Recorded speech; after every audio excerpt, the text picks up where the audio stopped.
हाँ, ये व्यवस्था तंत्र का जो हमारा चैप्टर है उसके अंदर 43 नंबर के पेज में विकेंद्रीकरण का टॉपिक है डिसेंट्रलाइजेशन। ये टॉपिक व्यवस्था तंत्र के चैप्टर में क्यों लिया गया, आयोजन के चैप्टर में क्यों नहीं लिया गया, कर्मचारी व्यवस्था के चैप्टर में क्यों नहीं लिया गया, संचालन के सिद्धांत वाले चैप्टर में क्यों नहीं लिया गया। उसके अंदर भी विकेंद्रीकरण का टॉपिक था संचालन के सिद्धांत के अंदर, लेकिन वहाँ पे थोड़ा कम था। यहाँ पे वो टॉपिक को पूरा समझाया गया है। क्यों ऐसा, इसी चैप्टर में क्यों लिया गया है?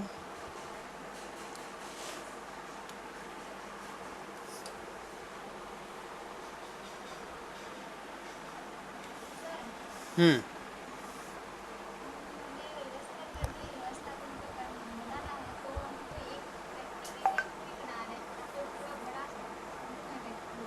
हम्म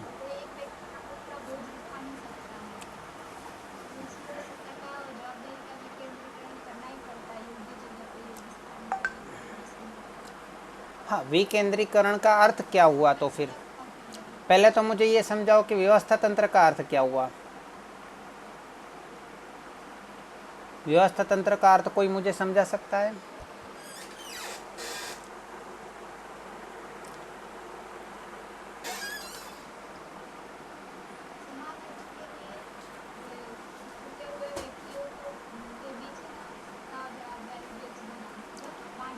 अच्छा, मतलब पहले व्यक्तियों को बुलाया जाएगा, बाद में उसके लिए व्यवस्था तंत्र तय किया जाएगा। तुमने बोला कि, जैसे आपने बोला कि इकट्ठे हुए व्यक्तियों के लिए बीच में कार्यरत है, मतलब वो व्यक्ति पहले से ही काम कर रहे हैं, अभी उसको व्यवस्था तंत्र दिया जाएगा। तो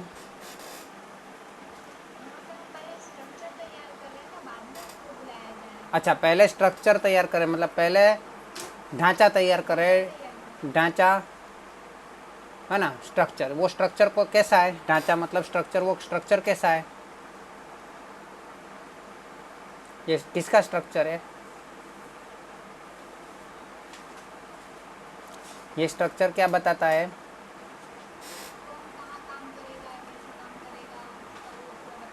कौन कहाँ, मतलब कौन सा व्यक्ति, रमेश कहाँ पे काम करेगा, महेश कहाँ पे काम करेगा, ऐसा ये स्ट्रक्चर में ये बताया जा रहा है।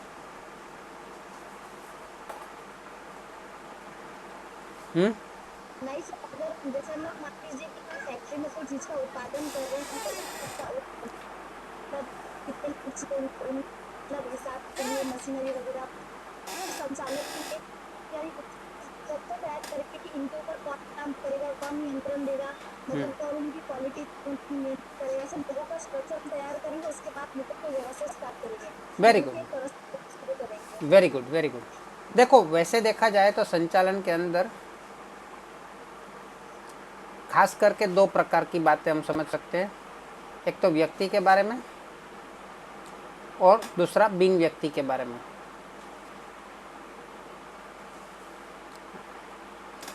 तो संचालन व्यक्ति के ऊपर करना है, लेकिन जो बिन व्यक्तिगत चीज़ें हैं उसके लिए करना है ना। तो संचालन के लिए सबसे पहले हम करते हैं प्लानिंग। तो प्लानिंग किस में आता है, प्लानिंग क्यों किया जाता है? कितना खरीदी करना, कितना बेचना, कितना मतलब इनकम प्राप्त करना, मतलब हमारा कैश रखना, कितना कैश नहीं रखना, उन सब के लिए प्लानिंग या अंदाजपत्र, बजट तैयार किया जाता है। वो तो बिन व्यक्ति हुआ, लेकिन उसको अमल में लाने का कार्य तो व्यक्ति करेगा ना। उसके बाद आता है,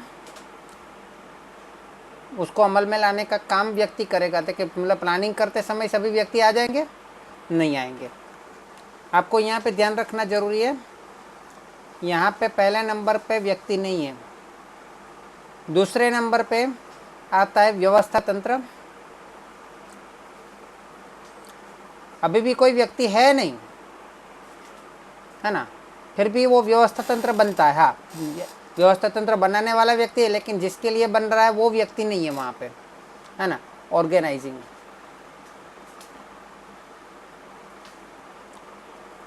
उसके बाद आता है कर्मचारी व्यवस्था। क्या आता है? कर्मचारी व्यवस्था। अब यहाँ पे व्यक्ति की नियुक्ति की जाती है। यहाँ पे स्टाफिंग, क्या बोलते हैं उसको? स्टाफिंग। स्टाफ होता है ना, कर्मचारी मतलब स्टाफ, है ना, तो स्टाफिंग किया जाता है। तो जब तक ये तीसरा पॉइंट नहीं आता तब तक तो कोई व्यक्ति मौजूद ही नहीं है, तब तक कोई व्यक्ति मौजूद नहीं है ना। लेकिन वो जो तीसरे नंबर पे हम जो व्यक्ति लाने वाले हैं वो स्टाफिंग करना है, हमें कर्मचारी व्यवस्था करना है। लेकिन कौन से मतलब किस प्रकार के कर्मचारी को हमारे मतलब धंधे में रखना है? अगर स्कूल के लिए हमें स्टाफिंग करना है, हाँ, स्कूल के लिए अगर स्टाफिंग करना है तो उसके लिए 2 इलेक्ट्रिशियन ले लेते हैं, 2 प्लम्बर ले लेते हैं, 3 वेल्डर ले लेते हैं। हाँ, चलेगा, काम आएगा ना वो सब स्कूल के लिए। 5 कंप्यूटर ऑपरेटर को बुला लेते हैं, 10 टेलीकॉलिंग वाले को बुला लेते हैं, 5 अकाउंटेंट को बुला लेते हैं। वो सब स्कूल के लिए चलेंगे ना? नहीं चलेगा। सिलाई करने वाले को बुला लेते हैं। तो स्कूल के लिए हमें उस टाइप के कर्मचारी की ज़रूरत नहीं है। हमें कौन से कर्मचारी की स्कूल के लिए ज़रूरत है? जो शिक्षा के बारे में जानकारी रखता हो, बीएड किया हो, एजुकेशन के लिए, एजुकेशन के बारे में उसने नॉलेज प्राप्त किया हो, जो जिसके पास एजुकेशन का एक्सपीरियंस हो, कितना एक्सपीरियंस हो, कितना उसके पास क्या होना चाहिए, है ना। मतलब हमें कौन से स्टाफ की ज़रूरत है, कितने टीचर की ज़रूरत है, कितने मतलब कितने सब्जेक्ट, कौन से सब्जेक्ट वाले कौन से टीचर की ज़रूरत है, कितने टीचर की ज़रूरत है, उसका लेवल क्या रहेगा, मतलब उसका पद क्या रहेगा, है ना। वो कर्मचारी आने के बाद पता, उसको हमें पता लगेगा कि कर्मचारी के आने से पहले पता होना चाहिए।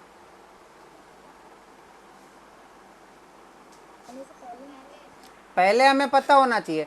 बाकी मैं अभी आपको मैं व्हाट्सएप पे एक एडवर्टाइज भेज रहा हूँ, है ना। वो एडवर्टाइज ज़रा देखना, बाद में मेरे से बात करो। जो एडवर्टाइजमेंट आया है कि हमें इतने प्रकार के इतने इतने कर्मचारी की ज़रूरत है, वो एडवर्टाइजमेंट किसने की, मतलब कब किया होगा? प्लानिंग करने से पहले, व्यवस्था तंत्र करने से पहले, या कर्मचारी की व्यवस्था करने से पहले?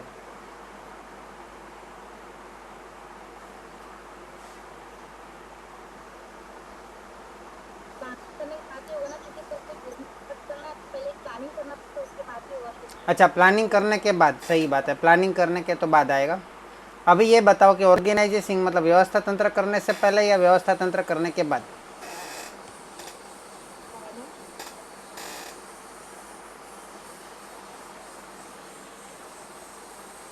तुम्हारा कहना ये है कि यहाँ पे होगा।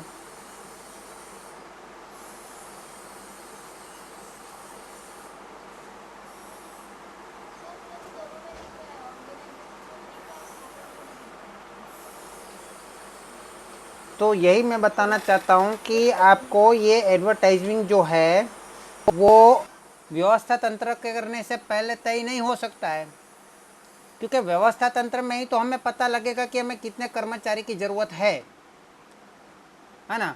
और व्यवस्था तंत्र में तब पता लगेगा कि हमें प्लानिंग पता होगा कि हमें कितना उत्पादन करना है।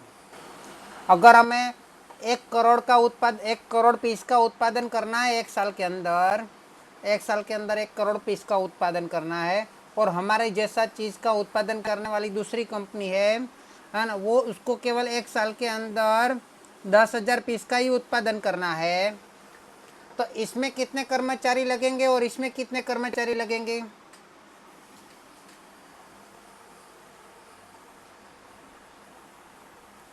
एक करोड़ वस्तु का उत्पादन करने में कितने कर्मचारी लगेंगे और 10,000 वस्तु का उत्पादन करने में कितने कर्मचारी लगेंगे?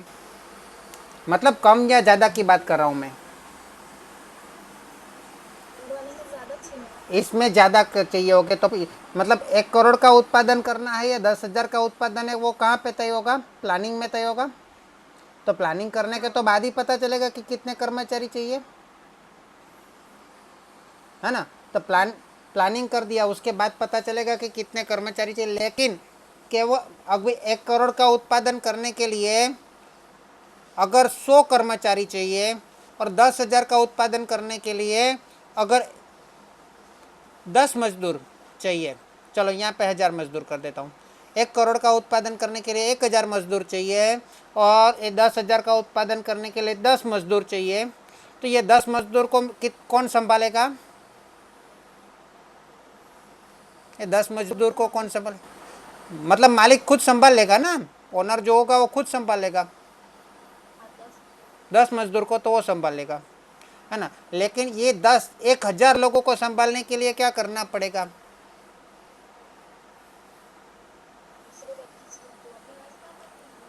मतलब उसके ऊपर भी समझ लो कि 10 व्यक्ति अगर रखने पड़ेंगे शायद।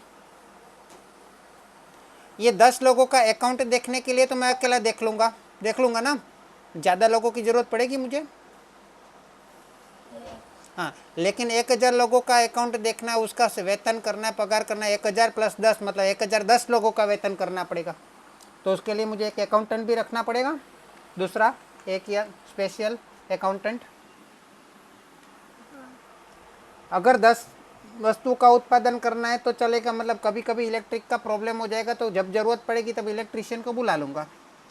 लेकिन 1,000 लोगों का मतलब 1 करोड़ का उत्पादन करना है तो बहुत सारे मशीन होंगे, और बहुत सारे मशीन लगाने के लिए बहुत सा मतलब उसके लिए स्पेशल इलेक्ट्रिशियन या इंजीनियर रखने पड़ेंगे।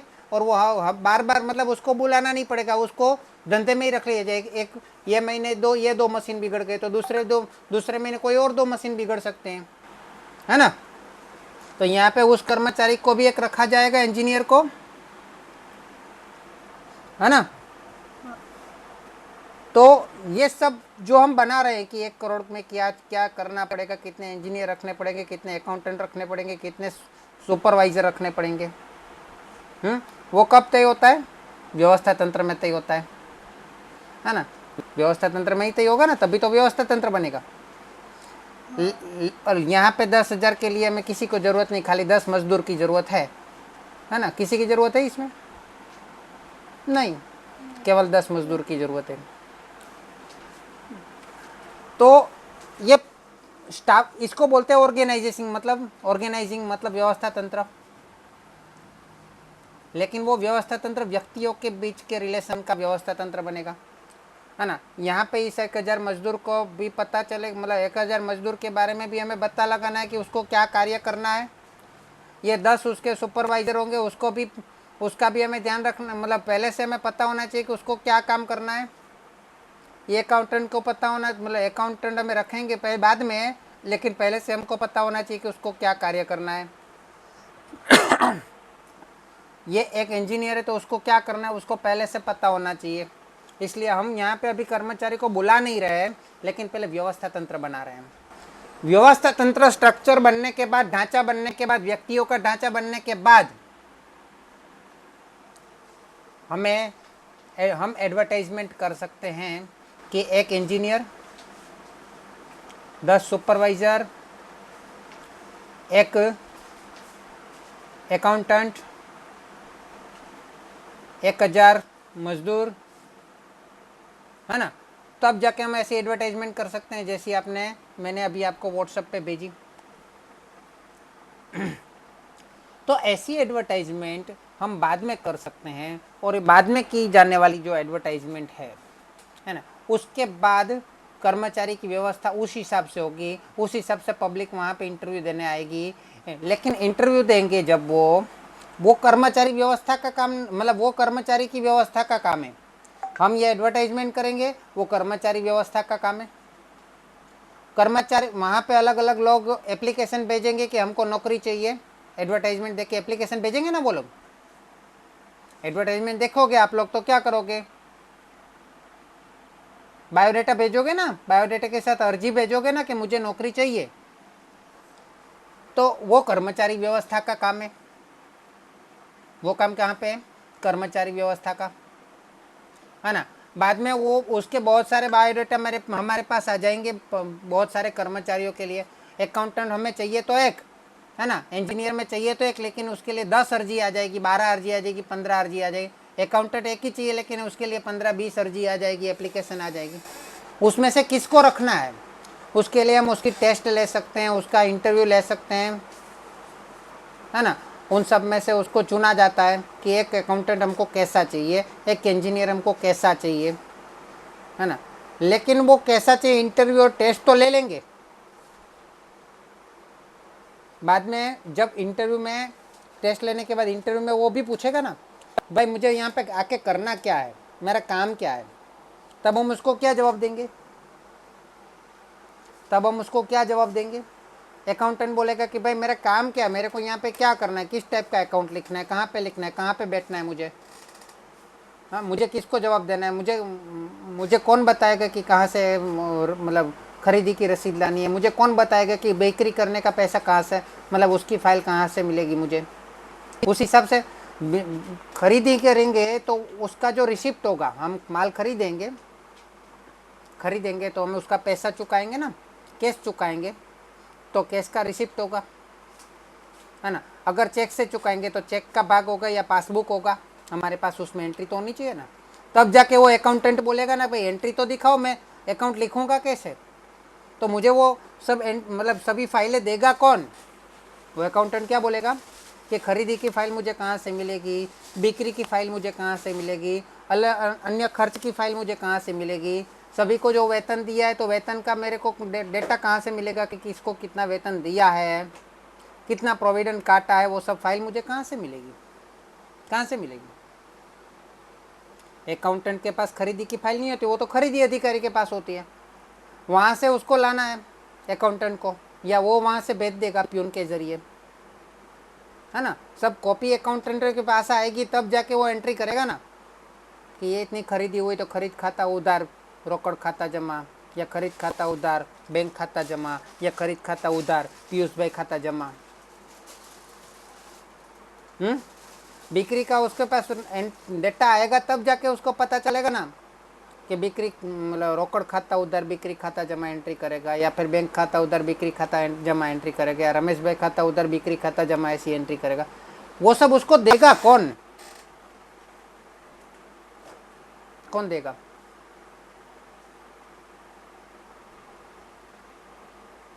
कहाँ से लाना है,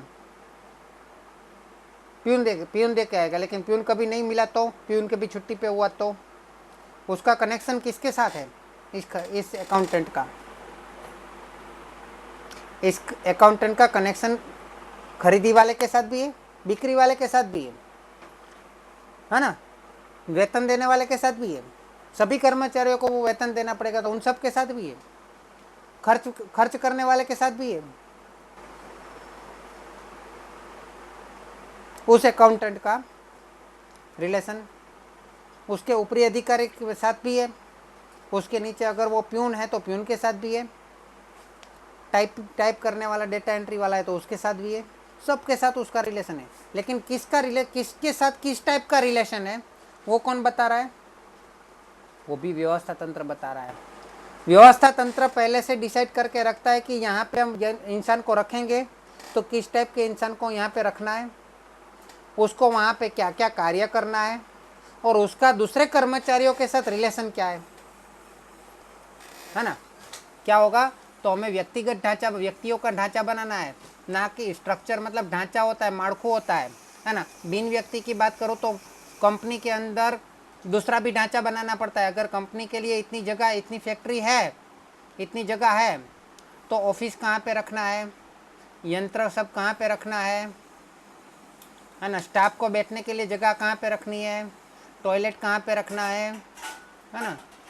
तो ये सब चीज़ें जो है वो भी तो एक ढांचा है, वो भी तो एक स्ट्रक्चर है बिल्डिंग का, कारखाने का, कि मशीन वहाँ पे 1 2 3 4 5 10 मशीन रखनी है तो किस तरह से उसको रखनी है, कौन से एरिया में रखनी है, पहले मशीन रख दे अंदर ऑफिस रखे, या पहले स्टार्टिंग में ऑफिस रखे अंदर मशीन रखे, क्या करना है, स्टाफ रूम कहाँ पे रखना है, टॉयलेट कहाँ पे बनाना है, ये स्ट्रक्चर है कि नहीं, ये भी एक ढांचा हुआ कि नहीं। वो भी ढांचा है, वो बिन व्यक्तिगत ढांचा है। लेकिन हमें यहाँ पे बात, हम जो यहाँ पे व्यवस्था तंत्र की बात कर रहे हैं, वो व्यवस्था तंत्र भी ढांचा ही है, लेकिन वो बिन व्यक्तिगत ढांचा की बात नहीं कर रहे, हम व्यक्तिगत ढांचे की बात करें। ऐसे व्यक्ति के लिए ढांचा, व्यक्ति वहाँ पे आया नहीं है अभी तक, लेकिन उस व्यक्तियों के लिए ढांचा बनाया जा रहा है जो व्यक्ति भविष्य में उसको नियुक्ति करनी है, और वो व्यक्ति के लिए और भविष्य में आने वाले व्यक्ति के लिए उसका कार्य, उसको क्या कार्य करना है, उसका पद, पद का अर्थ क्या होता है, पद का अर्थ क्या होता है, पद का अर्थ होता है उसका कितना अधिकार है और उसका कितना दायित्व है। अधिकार मतलब वो किसको डांट सकता है, दायित्व मतलब उसको कौन डांट सकता है। अधिकार मतलब वो किसको डांट सकता है, और दायित्व मतलब उसको कौन डांट सकता है। और तीसरा, अन्य व्यक्तियों के साथ रिलेशन,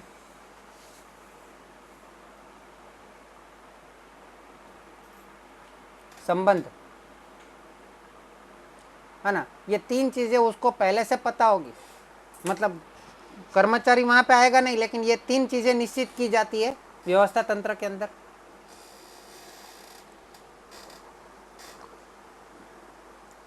ये तीन चीजें हम उनको देते हैं कोई भी कर्मचारी को, लेकिन कर्मचारी के आने से पहले उसके बारे में डिसाइड किया जाता है। ठीक है, अभी ये तीन चीजों के बारे में एक बात करें तो उसमें एक टॉपिक है अधिकार, एक टॉपिक है अधिकार।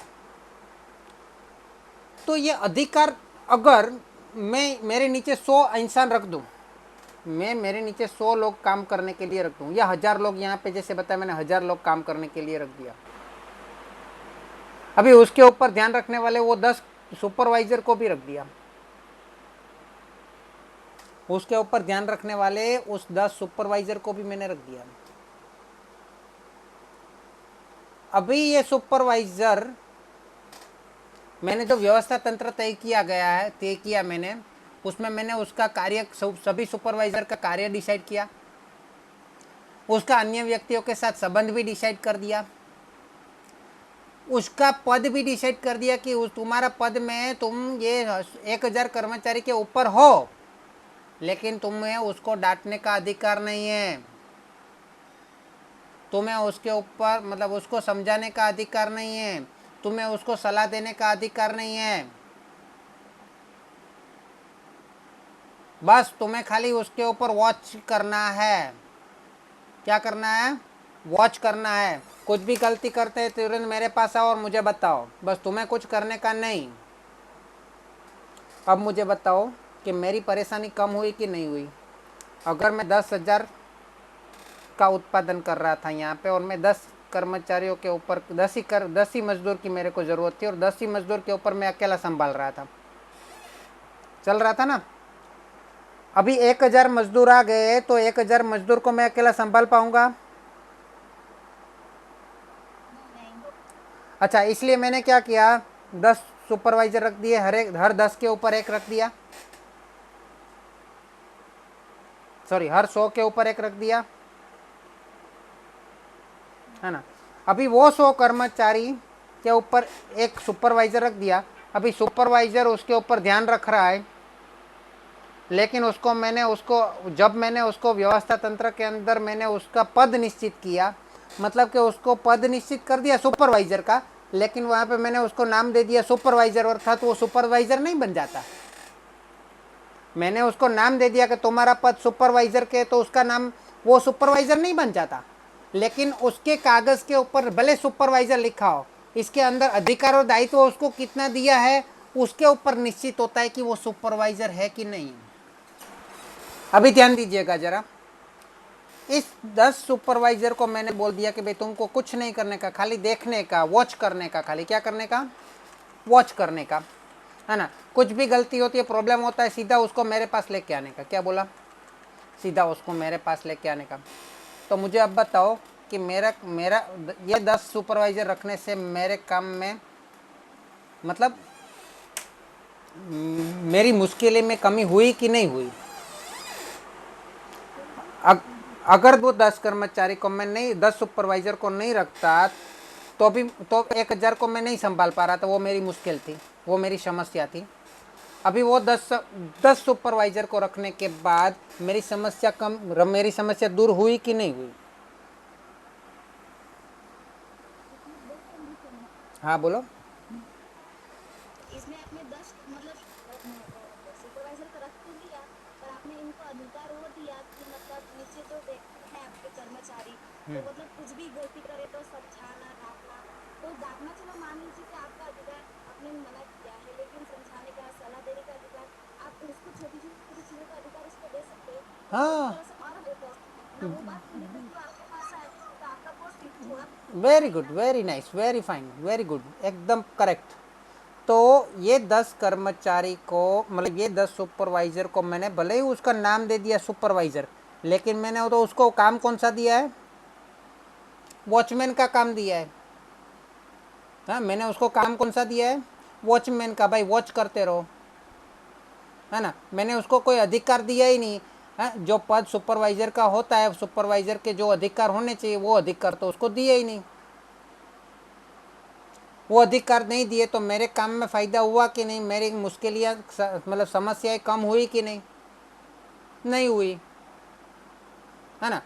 तो मुझे व्यवस्था तंत्र के अंदर पद निश्चित करना है, अर्थात पद मतलब टाइटल नहीं होता सुपरवाइजर। पद मतलब होता है अधिकार और दायित्व, है ना। कितना अधिकार और कितना दायित्व हो दिया है उसके ऊपर से पद उसका बोल सकते कि भाई इसका इतना पद है, इसका ये पद है।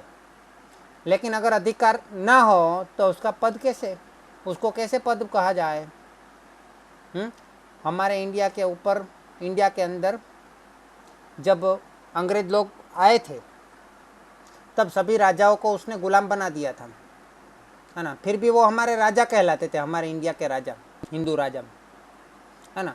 तो देख कहलाते थे तो राजा, लेकिन उसके पास राजा के कोई हक थे नहीं, अधिकार थे नहीं। तो कहाँ के वो राजा? हाँ, राजा तो रहे नहीं, खाली ध्यान रखने का वॉचमैन जैसा काम करना होता था। तो इस चीज़ को मैं बोलता हूँ कि पद किससे बोलता है? पद टाइटल से नहीं मिलता है। पद उसके, उसको कितना अधिकार मिला है और उसके पास कितना दायित्व है, उससे उसका पद तय होता है। बराबर है। तो पद तय हो गया, लेकिन वो अधिकार हम उसको कम देते हैं या ज़्यादा देते हैं, है ना, उसके ऊपर से उसका पद तय होता है। लेकिन अधिकार कम देना चाहिए कि ज़्यादा देना चाहिए, वो कौन डिसाइड करेगा? अधिकार कम देना चाहिए कि ज़्यादा देना चाहिए? हम्म तो जब जो टीम का है सुपरवाइजर, वही उसको बोलते हैं ना। हाँ, मतलब हमें कितनी आवश्यकता है? अगर मैं एक छोटी सी दुकान चला रहा हूँ, मैं एक छोटी सी दुकान चला रहा हूँ, वो अकेला मैं संभाल रहा हूँ। अगर मैं एक छोटी सी दुकान चल रहा हूँ, मैं अकेला संभाल रहा हूँ, मेरे को कोई परेशानी नहीं है, हाँ, तो मुझे किसी कर्मचारी को रखने की ज़रूरत है? नहीं। अगर मैं किसी कर्मचारी को रखूँगा ही नहीं तो कहाँ का व्यवस्था तंत्र? तो कहाँ का व्यवस्था तंत्र? क्योंकि व्यवस्था तंत्र में कर्मचारी को हम, कर्मचारी भविष्य में आएंगे जो उसके कार्य, पद और उसके अन्य व्यक्ति के साथ संबंध तय किए जाते हैं। लेकिन हमें कोई कर्मचारी को रखना ही नहीं है तो क्या कार्य, जो कार्य करना है मुझे करना है, जो पद है केवल मेरा ही है ना। जो अन्य कोई व्यक्ति है ही नहीं कि उसके साथ मैं संबंध तय करूँ मेरा, ठीक है, मैं अकेला ही मालिक हूँ। तो मेरे को कर्मचारी रखने की ज़रूरत नहीं है, तो कर्मचारी रखने ही नहीं चाहिए। रखने चाहिए? नहीं रखने चाहिए। नहीं। लेकिन अगर मेरा दुकान का भाव, मतलब दुकान के अंदर कार्य बढ़ रहा है, दुकान के अंदर कार्य बढ़ रहा है, धंधा मेरा बढ़ रहा है ना, तो मुझे कर्मचारी रखने चाहिए कि नहीं रखने चाहिए?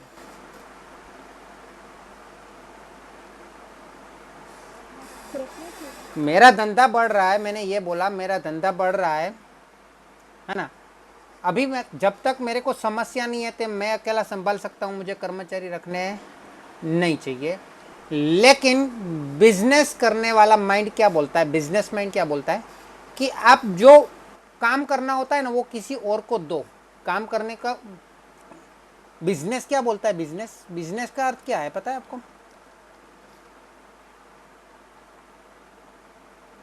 एक्चुअली बिजनेस से ना शब्द उसकी जगह पे हम लेते हैं एंटरप्रेनर। क्या बोलते हैं?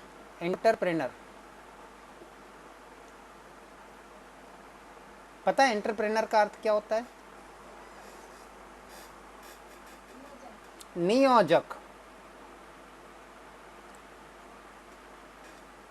एंटरप्रेनर का अर्थ होता है नियोजक। ये नियोजक का कार्य क्या होता है? ये नियोजक का कार्य क्या होता है? नियोजक का कार्य क्या है? नियोजक का अर्थ क्या है? क्या एक छोटी सी दुकान वाला नियोजक कहा जा सकता है? इस छोटी सी दुकान वाला है, वो अपना कार्य सभी कार्य खुद कर रहा है, तो इसको एंटरप्रेनर कहा जा सकता है?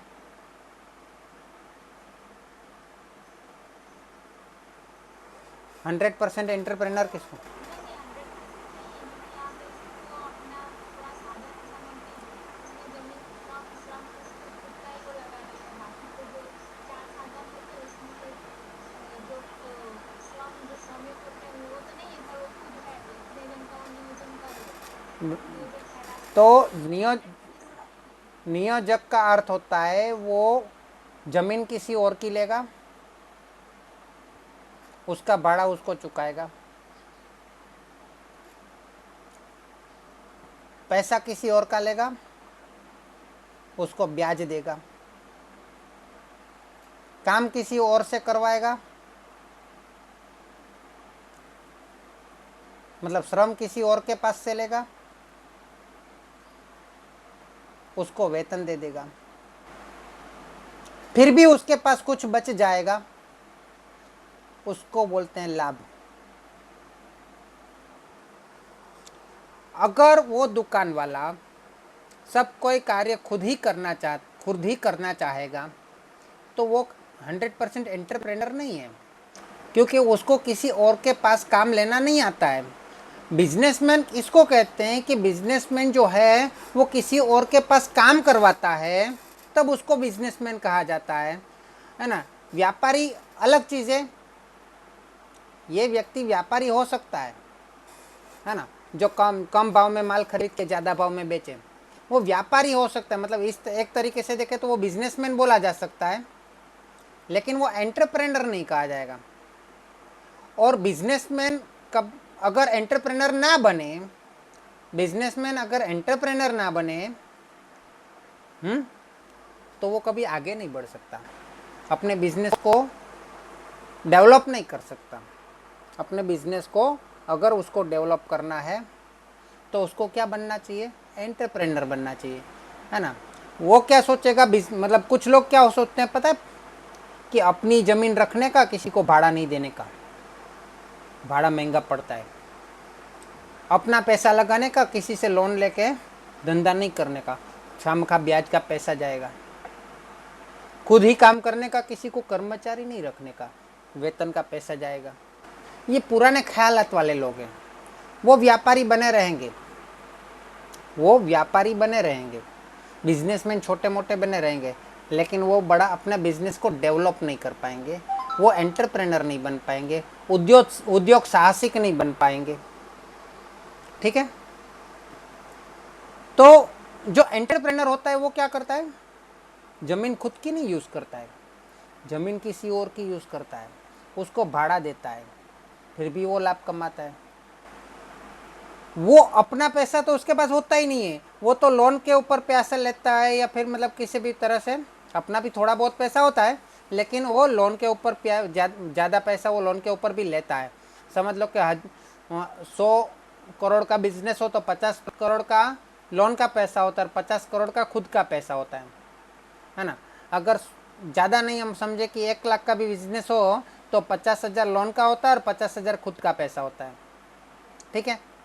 तो वो पूरा का पूरा पैसा खुद का नहीं रखता, वो ज़्यादा जितना हो सके लोन पे भी पैसा लेगा, उसको ब्याज चुकाएगा 10%, 15%, है ना, लेकिन वो लाभ कमाएगा 50%, उसमें से 15% लोन का दे देगा ब्याज का, तो भी उसके पास 35% बेचेगा। बचेगा कि नहीं बचेगा? बचेगा कि नहीं बचेगा? और ये 50% तो मैं वेतन और भाड़ा गिनने के बाद बोल रहा हूँ। वो 100% कमाएगा। वो 100 रुपये की वस्तु 200 रुपये में बेचेगा, मतलब 100 रुपये कमाएगा, 100% लाभ लेगा। और वो 100% लाभ में से पहले वेतन देगा, भाड़ा देगा, समझ लो 25-25 रुपया वेतन और 25-25 रुपया भाड़ा दे दिया, 15 रुपया ब्याज का दे दिया, फिर भी उसको 35 रुपया मिलेगा। तो 100 रुपये में उसको कितना मिल रहा है? 35 रुपया मिला, मतलब 35% वो लाभ कमा रहा है ना। इसको बोलते हैं एंटरप्रेन्योर। वो खुद काम नहीं करता है, लेकिन वो काम का मैनेजमेंट करता है, वो काम किसी और को सौंपता है। केवल काम ही नहीं, है ना, वो जमीन को भी किसी और की यूज़ करता है, पूंजी भी किसी और की यूज़ करता है, कर्म श्रम भी किसी और का यूज़ करता है, तब जाके वो तीनों को उसका मुआवजा, है ना, जमीन का मुआवजा भाड़ा भी दे देता है, पूंजी का मुआवजा ब्याज भी दे देता है, कर्मचारी को देने वाला मुआवजा श्रम का मुआवजा वेतन भी दे देता है। फिर भी उसके पास पैसा बच जाता है, उससे कहते हैं लाभ। उसे क्या कहते हैं? लाभ। और लाभ जो होता है वो नियोजक का खुद का होता है ना, क्योंकि उसने क्या किया, ये तीन चीज़ों का कॉम्बिनेशन किया, तीनों चीज़ों को एक साथ काम पे लगाया, जमीन को, पूंजी को, श्रम को एक जगह पे एक साथ काम पे लगाया और उसके ऊपर पूरा मैनेजमेंट किया। नियोजक को क्या करना है? मैनेजमेंट करना है ना। तो एक दुकान चलाने वाले को कर्मचारी रखने चाहिए कि नहीं रखने चाहिए? अभी मैं फिर से बोल रहा हूँ सवाल, रखने चाहिए कि नहीं रखने चाहिए? बोलो बोलो। मैं थोड़ा कंफ्यूजन हो रहा है, वापस बताना। मतलब यही कह रहा हूँ मैं कि वो अगर बिजनेसमैन बने रहना चाहता है तो तब तक तो ठीक है, लेकिन अगर उसको बिजनेस को डेवलप करना है तो उसको एंटरप्रेनर बनना पड़ेगा। क्यों एंटरप्रेनर बनना पड़ेगा? अभी वो खुद ये व्यापारी जो है खुद में पूरी दुकान खुद ही संभालता रहेगा, है ना, खुद ही संभालता रहेगा, तो अपने ये कर्मचारियों, मतलब कर्मचारी कोई रखेगा ही नहीं, तो वो दुकान में से कभी बाहर नहीं निकल पाएगा। अपनी दुकान को थोड़ी सी बड़ी बना लेगा, अपने दुकान में थोड़ा माल ज़्यादा ले लेगा, माल ज़्यादा बेचना शुरू कर देगा, लेकिन वो नई ब्रांच नहीं खोल सकता। अपनी खोल सकेगा? नहीं खोल पाएगा, क्योंकि उसको कर्मचारी तो रखने नहीं है, मतलब बिजनेस को डेवलप नहीं कर पाएगा ना। कर पाएगा? नहीं कर पाएगा। अगर उसको बिजनेस को डेवलप करना है, ब्रांच खोलनी है, 1 ब्रांच, 2 ब्रांच, 3 ब्रांच, 5 ब्रांच, तो उसको अपने कर्मचारी रखने पड़ेंगे। रखने पड़ेंगे कि नहीं रखने पड़ेंगे? कर्मचारी रखने पड़ेंगे। अच्छा, तो दूसरी ब्रांच चालू करने का उसके पास दिमाग में आएगा कब? वो उसको अपनी दुकान से फुर्सत मिलेगी तो दूसरी दुकान में ब्रांच खोलने का आइडिया आएगा ना। अपनी दुकान से फुर्सत कब मिलेगी उसको? जब वो मतलब पहले तो अपनी दुकान में कर्मचारी रखना पड़ेगा ना, तब जाके उसको अपनी दुकान में से फुर्सत मिलेगी। फुर्सत मिलेगी तो दूसरी दुकान का प्लान करेगा, फिर दूसरी दुकान रखेगा तो फिर वहाँ पे कर्मचारी रखेगा, तो तीसरी दुकान के लिए फुर्सत मिलेगी सोचने की, है ना। लेकिन कोई कर्मचारी रखना ही नहीं है तो अपनी दुकान चलाते रहो, उसको जितना हो सके बड़ा करो और आगे मत बढ़ो, बराबर है। तो यहाँ पे कर्मचारी रखना कोई आसान बात नहीं है। जो पुराने ख्यालात वाले कर्मचारी को रखते ही नहीं है, नहीं रखते। अगर वो अपना बोझ हल्का नहीं कर सकते कर्मचारी के ऊपर, तो उसको फुर्सत नहीं मिलती है ज़्यादा अपने बिजनेस को डेवलप करने के लिए, सोचने के लिए फुर्सत नहीं मिलती है। इसलिए उसको अपने कर्मचारी को मतलब रखना तो पड़ेगा। अभी समझ लो कि उसने कर्मचारी तो रख लिए। क्या रख लिया? कर्मचारी तो रख लिए। अभी ये तो कर्मचारी उसने जो रखे हैं, उसको बोला कि भाई आप कोई भी ग्राहक खरीदने के लिए आए, कोई भी ग्राहक खरीदने के लिए आए वस्तु को, है ना, तो पहले मुझे पूछो उसका भाव क्या है, उसके बाद उस हिसाब से मैं उसको दो सामान लेके अंदर आके। तो वो सेठ क्या करेगा, बैठा रहेगा वहाँ पे चेयर पे, कोई भी आएगा तो वो कर्मचारी क्या करेगा, सेठ को पूछेगा इसका क्या भाव है, वो भाव बोलेगा, उस हिसाब से वो वहाँ से माल लाएगा, तोलेगा और ग्राहक को दे देगा। बराबर है। उसने क्या किया, दुकान वाले ने कर्मचारी को काम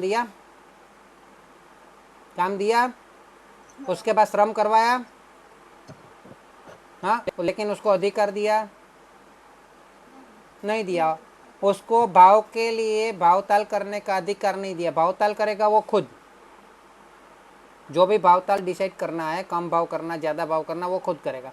वो उसने उसको सौंपा नहीं, अधिकार को उसने कर्मचारी रखा, लेकिन कर्मचारी को अधिकार सौंपा नहीं। कर्मचारी को अधिकार सौंपा ही नहीं, तो फिर वो कर्मचारी रखने का फायदा क्या। उसको दिमाग से फुर्सत तो मिलेगी ही नहीं, फुर्सत नहीं मिलेगी तो दूसरी ब्रांच कैसे खोलेगा भाई।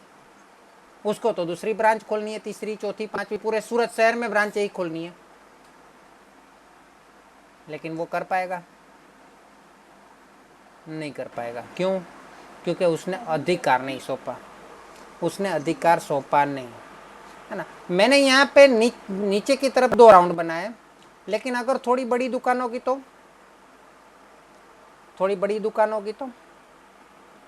ज़्यादा चाहिए होंगे कर्मचारी। एक यहाँ पे कर्मचारी को सौंपना पड़ेगा, यहाँ पे कर्मचारी को काम सौंपना पड़ेगा, यहाँ के कर्मचारी को काम सौंपना पड़ेगा, खरीदी विभाग के कर्मचारी को अलग काम सौंपना पड़ेगा, बिक्री विभाग के कर्मचारी को अलग काम सौंपना पड़ेगा, अकाउंट विभाग के कर्मचारी को अलग काम सौंपना पड़ेगा, ये कर्मचारी को अलग, ये कर्मचारी को अलग, ये कर्मचारी को अलग, सबको अलग अलग अधिकार सौंपते जाना है ना। तो मुझे ये बताओ कि ये चारों तरफ एक वृत्त जैसा बन रहा है कि नहीं, उसके बीच में क्या है, उसके बीच, हाँ, लेकिन वृत्त के लिए वो क्या कहलाएगा, केंद्र कहलाएगा, है ना। अभी केंद्र वो खुद रखना चाहता है कि किसी और को मतलब देना चाहता है, किसी और को देगा तभी तो ग्रोथ करेगा। हाँ, अच्छा, किसी और को देगा मतलब केंद्र उसके तरफ से कहाँ जा रहा है, बाहर की ओर जा रहा है, केंद्र से दूर जा रहा है। अधिकार क्या हो रहा है, अधिकार का क्या हो रहा है, केंद्र से दूर जा रहे हैं, अधिकार लोगों को दे रहा है वो, भाई तुम ये काम कर दो मेरे को टेंशन नहीं, तुम इतना काम खत्म कर दो तो मेरे को टेंशन नहीं, तू खरीदी का काम खत्म कर दे मेरे को टेंशन नहीं। सबको अधिकार बांट रहा है, क्या कर रहा है, बांट रहा है, अधिकार सौंप रहा है सबको, है ना। तो अपने केंद्र से वो अधिकार दूर जा रहे हैं, आकृति के हिसाब से देखो तो केंद्र से दूर जा रहे हैं ना अधिकार, हाँ, इसलिए उसको बोलते हैं विकेंद्रीकरण। क्या बोलते हैं,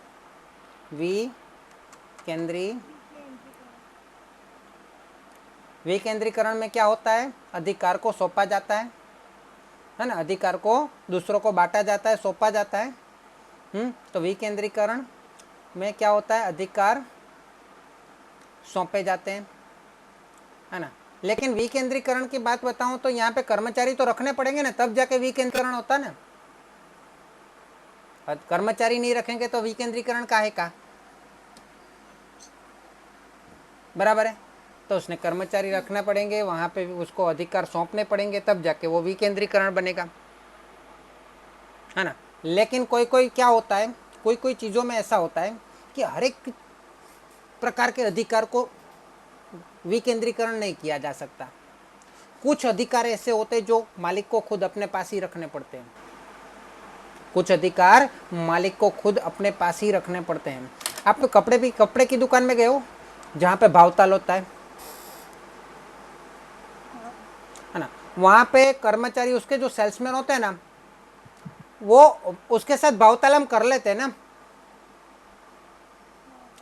वो बोलता है भाई इससे तो ज़्यादा, इससे तो कम में नहीं कर सकता, है ना। फिर हम खरीदने जाते हैं, हम क्या करते हैं कि भाई और ट्राई करो ना, तो वो बोलते हैं एक काम करो, तो फिर इससे ज़्यादा कम करवाना है तो फिर मालिक के पास जाओ, वो चाहे तो कर सकते, हम नहीं कर सकते, क्योंकि हमको तो यहाँ तक भाव कम करने की लिमिट है, बराबर ना। भाई हम बोले कि भाई हम उसको पहचानते हैं, हमारे यहाँ से मतलब रेफरेंस से आए हैं, कॉन्टेक्ट से आए हैं, तो मालिक के साथ हमारी पहचान है, तो मालिक की जो पहचान होगी तो मालिक के पहचान के हिसाब से उसको देने का, है ना। तो वो कर्मचारी डिसाइड करेंगे कि मालिक डिसाइड करेंगे, तो कुछ चीज़ों के कुछ अधिकार तो मालिक के पास होने चाहिए कि सभी अधिकार लोगों को दे देने चाहिए। कुछ अधिकार तो होने चाहिए ना। हाँ, कुछ ऐसे अधिकार जो बहुत ज़्यादा पावरफुल हो, ऐसे अधिकार मालिक के पास होने चाहिए। जैसे कि पूरी कंपनी बेचने का अधिकार मैं कर्मचारी को दे दूंगा तो वो खुद अपने नाम पे कर लेगा ना, पावर ऑफ अटर्नी, है ना। कभी कभी पिक्चरों में देखा होता है, बाजीगर, शाहरुख खान को पावर ऑफ अटर्नी दे देता है कि पूरे पूरे कंपनी के अधिकार उसको दे देता है। हाँ, फिर वो अपने नाम पे कर लेता है शाहरुख खान। तो कुछ अधिकार तो रखने चाहिए ना अपने पास। तो ये चीज़ है। तो ये हो गया एंटरप्रेन्योरशिप, मैंने आपको समझाया। कर्मचारी व्यवस्था के बारे में थोड़ा हमने बेसिक मतलब स्टार्टिंग किया, और ऑर्गेनाइज व्यवस्था तंत्र के बारे में ये 3 टॉपिक हमने देखे। ये 3 टॉपिक में वापस हम गहरे में गए तो अधिकार के अंदर गए, पद क्या होता है, पद में अधिकार क्या होता है, अधिकार का लोगों को देना चाहिए कि नहीं देना चाहिए, कितना देना चाहिए कितना नहीं देना चाहिए, वो हम समझ सकते हैं। लेकिन अधिकार अगर लोगों को सौंपेंगे तो उसको हम क्या बोलेंगे, केंद्रीकरण। लेकिन अधिकार वापस ले लेंगे तो, नहीं देंगे तो किसी को नहीं, अधिकार सौंपेंगे तो उसको विकेंद्रीकरण, क्योंकि अधिकार दूर जा रहे हैं। लेकिन अधिकार को वापस खींच लेंगे तो मालिक वापस खींच लेगा तो केंद्रीकरण। ये मालिक बीच में है और सबके पास से वापस ले लेगा अधिकार। अधिकार तुम लोगों को कुछ देना ही नहीं चाहिए, आप लोगों को कुछ आता नहीं है, ये सब अभी कोई मेरे को पूछ के ही करने का, आपको कुछ समझ में नहीं आता है कुछ, हर बार कुछ छोटी छोटी चीज़ों के लिए मुझे पूछने आने का, मेरे को पूछ के नहीं क्यों नहीं किया, इसका अर्थ क्या हुआ, उसने अधिकार छीन लिया। क्या हुआ इसका अर्थ, उसने अधिकार छीन लिए। मैं अपने टीचरों को बोलूँगा स्टूडेंट को डांटने का नहीं, स्टूडेंट को अगर आवाज़ करते तो मेरे पास आओ, तो चालू क्लास में वो टीचर क्या सर के पास जाएगी? हाँ, वो टीचर सर के पास जाएंगे जो भी पढ़ा रहे होंगे, तो वो आवाज़ कैसे बंद करवाएंगे? वहाँ पे डिसिप्लिन के लिए क्या करेंगे टीचर? मेरा काम अटक जाएगा, है ना। तो अधिकार के अंदर, अधिकार का अर्थ होता है निर्णय। अधिकार के अंदर उन लोगों को निर्णय लेने के लिए देना होता है ना। हमें उसको अधिकार देना है, अर्थात हमें उसको निर्णय लेने के लिए स्वतंत्र करना है। हाँ, लेकिन मैं उसको टीचरों को स्वतंत्र नहीं करूँगा निर्णय लेने के लिए। अधिकार के अंदर एक लक्षण है, एक घटक है, एक तत्व है कि निर्णय लेने के लिए स्वतंत्र करना, निर्णय लेने के लिए स्वतंत्र होना। अभी टीचर को मैं डिसिप्लिन रखने के लिए उसको, टीचर को जो निर्णय लेना है उस हिसाब से उसको स्वतंत्र नहीं करूँगा तो मेरे को पूछने आएंगे? नहीं पूछ सकते। बार बार पूछने आएंगे तो मैं फ्री नहीं रहूँगा, ठीक है। अच्छा, मैं टीचर को सब्जेक्ट लेने के लिए बोलूँगा कि एक चैप्टर ख़त्म हो जाए, बाद में मुझे बताओ, मैं बोलूँ वही चैप्टर आपको चालू करना है, उसके बाद ये सब्जेक्ट ख़त्म करना है, बार बार मेरे को पूछते रहो, फिर अपने हिसाब से कोई काम मत करो, तो वो क्या अच्छे से काम कर पाएंगे टीचर? उसको प्रेशर नहीं लगेगा, ये तो मेरे। हाँ, लेकिन मैं उसको बोलूँ देखो आपको पढ़ाना है, आपको बस इतना ख्याल रखना है कि अच्छे से अच्छा पढ़ाना है, आपको बस ये ख्याल रखना है कि इस बार 10 स्टूडेंट, अगले साल 20 होने चाहिए, आपको इतना ख्याल रखना है, बाकी जो करना है आप करो। उसके लिए जो भी निर्णय लेना आप लो, जब भी टेस्ट रखनी है आप रखो, जैसी भी टेस्ट रखनी है आप रखो। हाँ, टाइम की बात करें तो स्टूडेंट के साथ आप अपना टाइम मैच कर लीजिएगा, क्योंकि स्टूडेंट का भी अपना स्कूल का क्लास का पीरियड होता है उस हिसाब से। बाकी आपको जैसे निर्णय लेना है, जिस तरह से पढ़ाना है पढ़ाओ, लेकिन स्टूडेंट का इस साल 10 अगले साल 20 होने चाहिए। और दूसरा मेरे को उसको एक चीज़ देना है, यहाँ पे अधिकार में एक चीज़ मेरे को उसको समझाना है कि अधिकार देने से पहले मुझे उसको अपने क्लास की जो नीति है वो उसको बता देनी है, हमारे क्लास की जो पॉलिसी है वो उसको बता देनी है कि जब तक कॉन्सेप्ट ख़त्म नहीं होता है आगे मत बढ़ना। नहीं आता है विद्यार्थियों को वापस समझाओ, तीसरी बार, चौथी बार, 5वीं बार, 10 बार समझाओ, है ना। जब तक स्टूडेंट को समझ में नहीं आता है उसको समझाओ। ये मैंने नीति सबको समझा देनी है कि भाई धनाली टीचर, प्रीति टीचर, आप समझाओ स्टूडेंट को, 10 बार बोले तो 10 बार समझाओ, बराबर है। ये मेरी नीति है, वो बताना पड़ेगा। लेकिन उसको बाकी सब कारण में बार बार मैं बोलूँगा नहीं अभी ये टेस्ट मत लो, ये टेस्ट लो, ये इतने मार्क की टेस्ट मत लो, तो 6 मार्क की शॉर्ट नोट क्यों रखी, परीक्षा में तो ऐसा है, मैं उसको ऐसे बार बार बोलूँगा? खाली एक बार बोल दिया कि भाई आपको अपने हिसाब से इन लोगों को डेवलप करना है, इनको इंग्लिश अच्छा करना है, इनका इको मतलब इको भी जो भी है पढ़ाते हैं जो भी टीचर 11th में, तो उनमें उसमें उसका कॉन्सेप्ट क्लियर होना चाहिए, इको में कॉन्सेप्ट क्लियर होना चाहिए, बीए में कॉन्सेप्ट क्लियर, वो सब चीज़ में उसको निर्णय लेने के लिए स्वतंत्र कर दूंगा। तो टीचर को कितना मजा आएगा, मजा आएगा कि नहीं पढ़ाने में?